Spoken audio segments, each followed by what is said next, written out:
Hi guys! Today is kakain tayo ng durian. So, subukan natin kung ano ba yung lasa nito.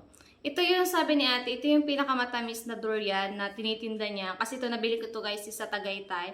Kasi ang gusto kong bilhin is yung pale. Sabi ni ate, yung pale color. Sabi ni ate, matabang daw, wala daw yung lasa. So, ito yung binigay niya sa akin. So, subukan natin siya guys. Base sa smell niya, mabaho siya. Actually, ang lakas ng amoy niya eh. Umaabot na sa second floor ng bahay yung smell niya kapag naka-open na ganito. So, sa taste naman, tingnan natin kung ano yung lasa niya. Subukan natin siya, guys. Ito.